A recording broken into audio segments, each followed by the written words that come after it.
started to read the Quran for one arrogant reason, and that was that I wanted to find a contradiction. I threw away the articles, the leaflets, the cassettes. I put the Quran away. It was becoming too much for me mentally, emotionally. I've become Muslim, and this is me now. It was a very painful moment when she said to me, I've done my job. I no longer need to be your mother, and you're on your own. To be rejected by your mother is very, very painful. Very, very painful. I couldn't find where I belonged. I felt incredibly lonely, that it became too much. I called my mother and I said to her, please come and take me home. And I stopped practicing Islam. So I took off my hijab. Thank you for accepting our invitation.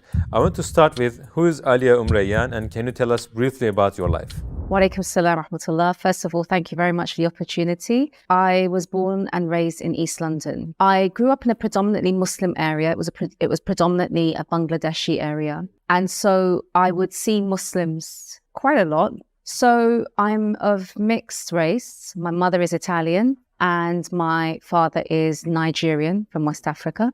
But I think whenever I'm asked this question, I just think Alia is a soul that wants to journey to Allah subhanahu wa ta'ala. How was your life in regards to faith? What were you believing in? I grew up as a Christian. I became a born-again Christian actually as a teenager. I always believed in God. My mother raised me in a way that encouraged me to be curious about life and purpose and the world. And so even though I became a born-again Christian, there were kind of gaps. So I questioned the kind of fundamentals of Christianity at a very, very young age, and found that whilst emotionally and spiritually I was inclined towards the faith, rationally it didn't sit with me. And so I actually ended up leaving the faith. My father's background is very, very interesting because he was actually born a Muslim. My grandfather was Muslim. When my grandfather died long before I was born, my father left Islam. And so when he met my mother in London, he wasn't a Muslim. So I was never, brought up upon Islam. There was no form of Islam. He wasn't Muslim. What was the thing that made you question your beliefs? So I remember going to church with my mother. I would go to church and spiritually and emotionally it would be very, very fulfilling. But I had questions. I couldn't understand how we were worshipping the Son of God. I couldn't understand how in one moment he was the Son of God and the next moment he was the Lord. But more importantly, he was a man, that he was a human being like myself. And I couldn't understand logically and rationally how I could worship another human being. That didn't sit right with me at a very, very young age. And so I questioned that. And I remember one particular day speaking to the pastor of the church and saying to him, and asking him this question. And he said, just have faith. And it was at that moment that I knew that this wasn't for me. How did you first hear about Islam? So I have to take you back to my very, very early childhood in order to answer this question. So I grew up in a predominantly Muslim area. It was a Bangladeshi area. And opposite where I lived, I lived on the first floor. I was about 8 years old. I would go to the living room window, lean on the living room windowsill, and I would be able to see on the ground floor opposite the road from where I live. And there was a makeshift masjid. It was actually a container at the time. But from where I would lean as a child, I could see into the prayer area of this kind of makeshift mosque. And I found it fascinating. And I would see them enter and I would see them bow and prostrate. And I would find it fascinating as a child. And I would, rush to the windowsill, a few times a day just to kind of capture this. So around the same age, unfortunately, things were quite bad at home. My parents were constantly fighting. They didn't get on. There were constant arguments, constant fights. And I remember one particular day, there was a huge fight between my mother and father. And I ran to my bedroom. I was about 8 years old. On my way to the bedroom, I took my mother's shawl. It was a beautiful kind of Asian shawl that she had been gifted by her Pakistani work colleague. And I took the shawl and I threw it onto the ground. And I made sujood. I prostrated and I said, God, and I remember I said, God, make them stop arguing. And, at that time, obviously I was a young child. I didn't know exactly what I was doing, but I was copying what I had seen in the masjid, and I felt that God would hear me because that was a position that was close to God. That's how I felt at the time. So that was kind of like my first experience of Islam. And then there's another one. Fast forward 2 years, I was 10 years old. I was at school. I came home from school and we heard news that one of our classmates, who was actually in my class, he had finished school, ran over the road to purchase some playing cards that were very popular at the time. And he had got knocked over by a big truck and he died instantly. And school wrote home to all his, classmates and invited them to his funeral, which was going to take place in a couple of days' time. So I begged my mum to let me go. And there were a few of us who were non-Muslims in the class. And she said yes. And I remember saying to my friend, Layla, who was my best friend at the time, she was from Somalia. I said to her, can I borrow a scarf? And she said yes. So she gave me a scarf. And I remember walking into East London Mosque. I think I was the only non-Muslim child that went to the funeral. And I prayed Dhuhr and I prayed the Janazah prayer thereafter. And I remember in the Dhuhr prayer making sujood and feeling this sense of closeness that I had felt when I made it, 2 years earlier. And that was kind of like my second experience of Islam. What happened that you started to become closer to Islam? So things became worse at home, considerably worse. There was a lot of kind of DV at home, domestic violence at home. I was affected by that mentally and emotionally. And subhanAllah, Allah placed someone on my path. It was a classmate at secondary school now. And she was a practicing Muslim. Out of all of the Muslim girls in my class, they were quite cultural, but she was, she was very, very practicing. And she was going through something similar at home, but the situation between her parents was actually far worse than mine. Her mum was, subhanAllah, a victim of domestic violence. She was beaten up regularly. And yet, despite that, she was calm. She was at peace. And I remember thinking, your family situation is far worse than mine. I'm falling apart, but you've got it together, and what is it? How are you able to kind of get through this? Because I'm really being affected by this. And she said, it's my faith. It's my faith that gets me through. Now, obviously, I thought I knew who Muslims were, but I also felt that Islam was a very backwards religion. And I developed a great love for this particular friend. We became very, very close. We were completely different. I mean, I was wild. I was a bit crazy, very popular. She was mashallah, a practicing Muslim. And yet we became very, very close. And I started to look into Islam. I started to read articles. At that time, it was listening to tape cassettes. We started to read the Quran for one very arrogant reason. And that was that I wanted to find a contradiction in the faith to save her. Because I just felt that the hijab was wrong. I felt that it would hold her back from a successful career, a successful life, I felt, growing up in the area that I did, what I saw, was men walking, 2 miles ahead whilst their wives walked behind them. These were the stereotypes that I had. And so it was interesting because on the one hand, I could see that there was something about this faith that produced this beautiful sense of peace in her. And that on the other hand, this was going to restrict her. This was going to oppress her. This was going to hold her back. So I started, and we used to debate, and we would talk regularly. And as time went on, I started to become convinced that Islam was the truth, and it terrified me. I started to become convinced. My heart started to change. My mind started to change. I couldn't find anything. All I could find was a comprehensive way of life. All I could find were scientific proofs in the Quran. All I could find in my research was the literary miracle of the Quran. There was nothing. And that scared me, because even though I was young at the time, I've always been the type of person that if I adopt something, if I choose something, I give it 150%. So I knew that as I was beginning to change and I started to become convinced, that would mean that I would have to change my life. And that scared me.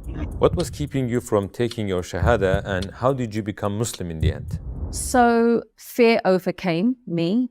Fear reigned supreme at that time, to the point that I cut off from my friends. I threw away the articles, the leaflets, the cassettes. I put the Quran away. It was becoming too much for me mentally, emotionally. I was afraid of what I believed. I was afraid that I would have to change my life. I wouldn't say that I particularly loved my life, but I was free, right? And to give up your freedom is a very scary thing, particularly when you don't know what you may gain. And now I know what I have gained. So I cut her out and I just carried on with my life. And then I remember revising for my exams. There was a particular weekend where I was revising for my exams, but for some reason, I couldn't concentrate. All I could think about was Islam. All I could think about were the things that I had discovered. It was almost as though I was bombarded by these thoughts, these thoughts about the scientific proofs in the Quran, the existence of God, the proof of, the messengership. And it was just thought after thought after thought. And so I took myself out for a walk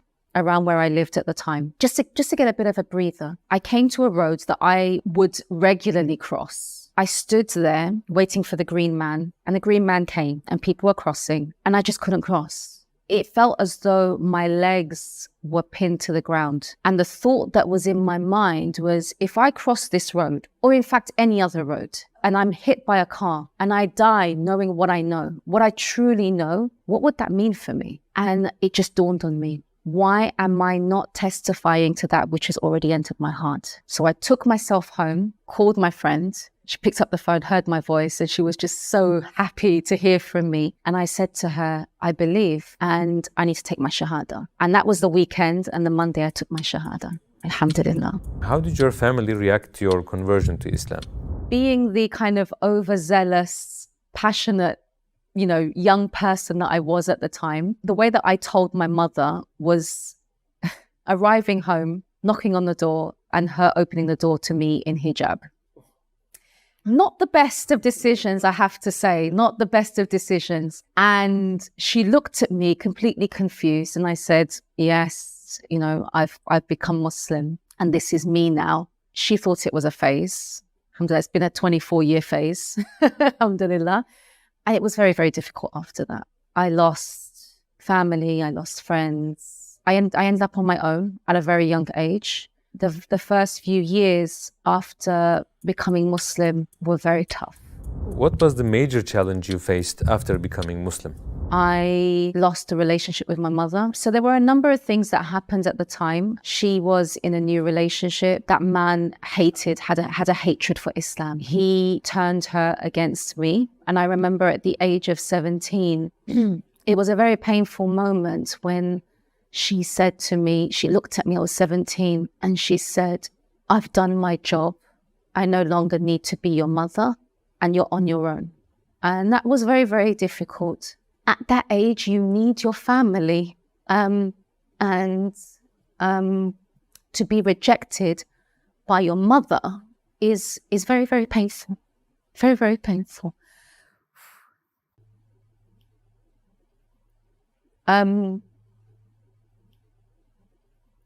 So that was hard.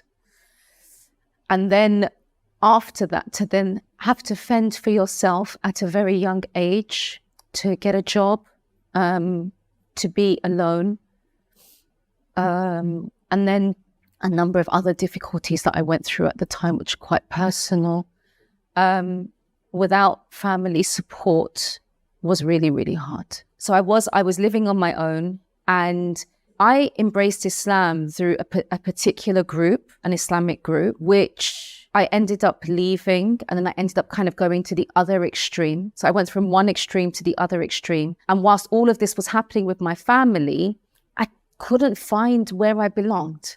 And I was new, the transition, the identity crisis that you go through as a new Muslim. So I've faced rejection from my family. I've gone from one Islamic group to another Islamic group, both kind of at the end of, the spectrum. And I couldn't find I couldn't find where I belonged. I felt incredibly lonely, that it became too much. And it was in hospital that I called my mother and I said to her, please come and take me home. And I stopped practicing Islam. So I took off my hijab. I stopped praying. I distanced myself from the Muslim community. I still held on to my belief though. And I think I did that because I did become Muslim from a place of rational conviction. It's just that all of the tests that I went through was just too much. How did you start practicing Islam again? Got a job. Eventually I moved out again and just kind of carried on with my life. You know, I was free. I didn't have to deal with all the issues that I had faced as a new Muslim, but there was an emptiness. There was an emptiness and there was always something that didn't feel right. And then it was, you know, I spent a couple of years like that. And then the emptiness became too much. And I knew that it was because I was living a life that didn't align with my beliefs. And so I started to come back to Islam slowly. And I remember, you know, people say that the Shahada was like the sweetest moment of their life. But coming back to Allah and coming back to Islam without the pressures of a group or without someone telling me this is what you need to do, this is halal, this is haram, this is, you know, you're doing things wrong.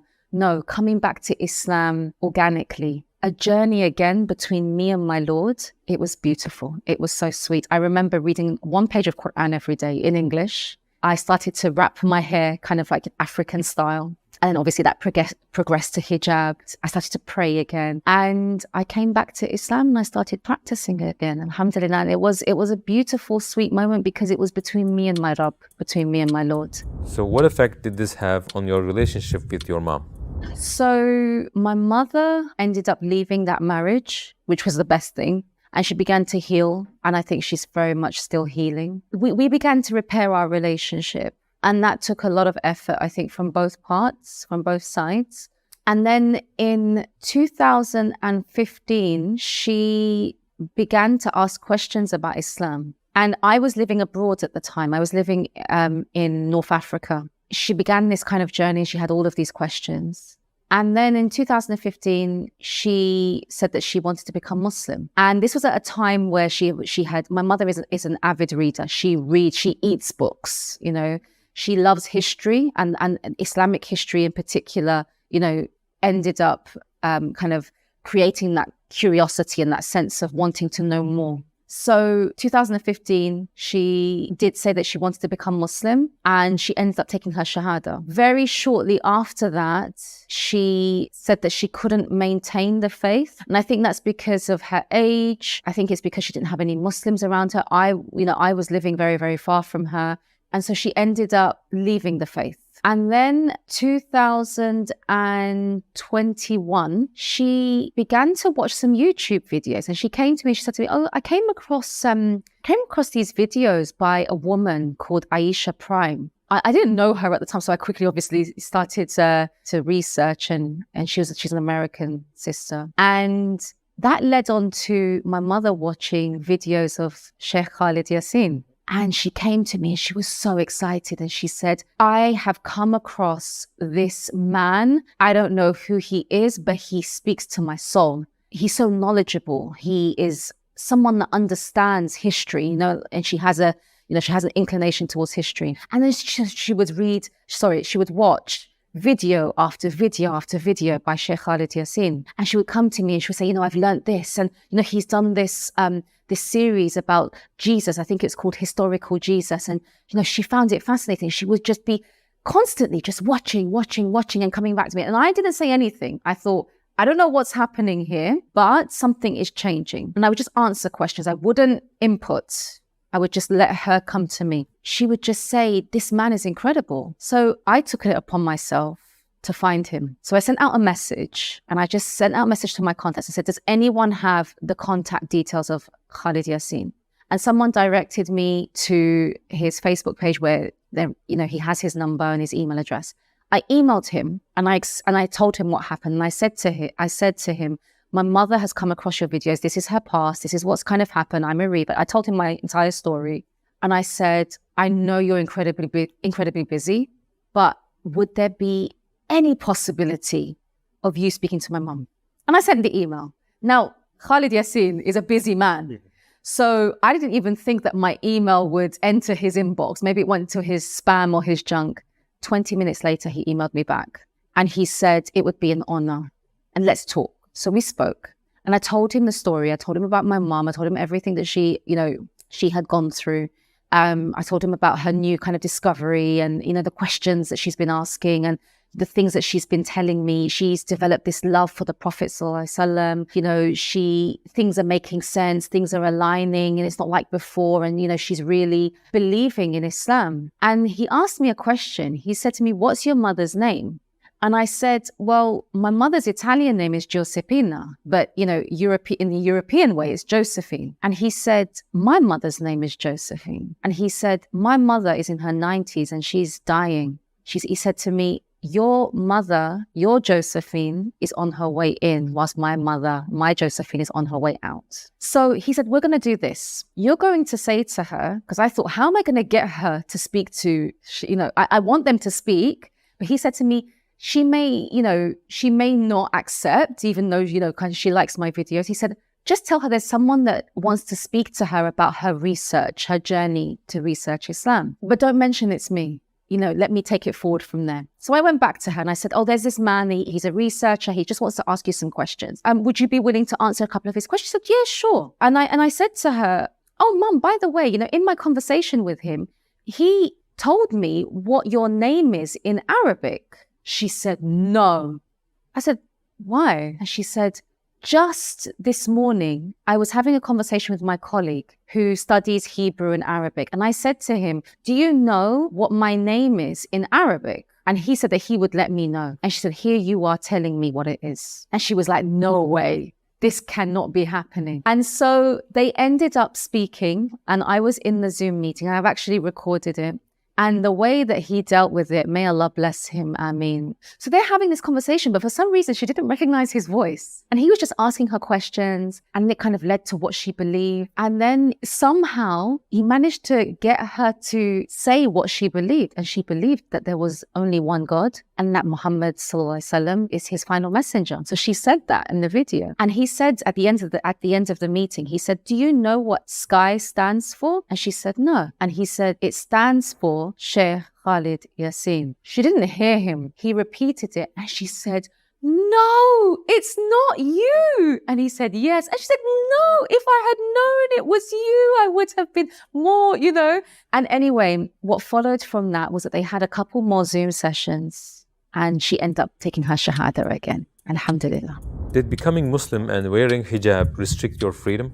Upon embracing Islam, I have gained my freedom because freedom is removing the shackles placed by people. When you truly connect with your Creator and you connect with your purpose, you live for Him and you don't live for others. And that is true freedom. So whilst, yes, I'm now wearing hijab, and yes, there are certain obligations I need to fulfill for the sake of my Lord, I am free. Because my decisions, my choices, where I go, what I do, what I don't do, is for the one that created and fashioned me. It's not for those who are on a similar journey to me. So yes, I'm free. But some non-Muslims say, "No, you're fooling yourself. We are free." No, because they are a slave to something. There is something driving all of us. There is something behind the reason why we get up in the morning. For all of us. That could be family. It could be a job. It could be to chase wealth. It could be your own desires, but we are all enslaved to something. But I would rather be enslaved to the one who is perfect, to whom I came from and I will return to, than to something which is going to end just as I will one day. I once felt that Islam oppressed women, restricted them, and I realized actually that Islam, with culture removed, and I have to point that out, Islam at its purest form values the woman in such a beautiful way, according to who she is as a woman. The companions of the Prophet ﷺ asked, who should I love the most? What was his reply? Your mother. He answered again, your mother, your mother. The way that the woman is honored, protected, supported, understood by Allah subhanahu wa ta'ala, and then the kind of legislations that have kind of taken place via the Prophet ﷺ show that the woman is a diamond, really and truly. When I think about where I would be now if Allah subhanahu wa ta'ala hadn't guided me, I know that I would be lost, if alive. I wake up knowing that I was meant to be here. I was meant to exist just as I am. And that is where I attach my worth. I attach my worth to my Lord. When I do that and I understand that, I realize that a woman in Islam is free, is honored, is supported, is protected, and is held at such a high regard. If you had a chance to speak to all the non-Muslims in the world, what would you say to them in just 1 minute? I would tell them there has to be purpose behind the normal kind of daily grind of life. This isn't it. And if you think this is it, then that has to be the saddest conclusion that anyone can come to. Because this life is a roller coaster. It's full of trials, it's full of hardship, it's full of difficulty, it's full of injustice, sadness. So if this is it, then why were we created? I would invite them to think. I would invite them to consider the cycle of life, to take a flower, to look at how that flower grows from a seed and blossoms into something beautiful, and then wilters and dies again. I would invite them just to stand in front of the ocean and to look at the depths of the ocean and that life exists in the darkness of the ocean. To take a leaf and look at the intricacies of the design of one single leaf and to ask themselves, where did this come from? Where did this come from? What is the purpose of this leaf? What is the purpose of this flower? What is the purpose of the ocean? And then to think, I too am a part of that creation. So if there is a purpose of a leaf and the purpose of a flower, then what is my purpose? That's what I would ask them.